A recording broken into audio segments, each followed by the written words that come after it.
it's Milo and Miss Galvin, and we're here to read Chapter 7 of Lions at Lunchtime. The forest was cooler than the sunny plains. It was filled with shadows and bird calls. "Where are you?" Jack shouted. "Here," said Annie. He found her in a thick glade. Bright rays streamed between the trees. Green leaves and vines swayed in the dappled light. The little gray bird sat in the tree, twittering at him. "Yuck, what's that?" said Annie. She pointed at the round brown thing hanging from a low branch. Bees buzzed around it. "If that's her nest, it's a pretty weird nest," said Annie. "That's not a nest. It's a beehive. Don't you see the bees?" "Yikes," said Annie. She stepped back from the tree, but the little bird darted at the beehive and pecked at it. "What is she doing?" said Annie. The bird kept pecking at the hive. "I don't know. Maybe she's nuts as you," said Jack. Look her up in the book," said Annie. "See if it says she's nuts." "Are you kidding?" said Jack. "That nutty bird isn't going to be in this book. Just look." Jack opened his Africa book. He kept turning the pages. Just as he thought, there was no gray bird in the book. "Forget it," he said. "Keep looking," said Annie. Jack turned one more page, and there it was, a little gray bird, a beehive, and a tall painted warrior with a spear. "I don't believe this," said Jack. Then he read aloud.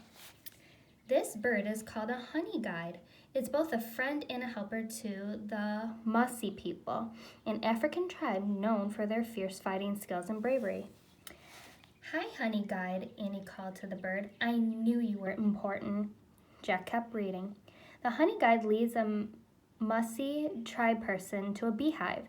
The bird waits for him or her to scatter the bees and take the honey. Then the bird feasts on the honeycomb." "That's cool," said Jack. "They work together, like the zebras and wildebeests and gazelles." "Yeah," said Annie, "and she wants us to be her helpers. We have to scatter the bees and leave her the honeycomb." "How do we do that?" said Jack. He looked back at the book. It didn't say how. "Well, maybe we could wave those weeds at them," said Annie, and she pointed to some bright green plants that looked like giant fans. Jack put his book and backpack down. He and Annie pulled up the weeds. They waved them near the tree. The bees scattered. Next, Jack grabbed the tree branch and jiggled it. The hive fell to the ground and broke open. Annie stopped and stuck her finger into the golden honeycomb. "Yummy," she said when she tasted the honey. "Try it." Jack stuck his finger in the honeycomb. Honeycomb 2. He licked off the golden honey.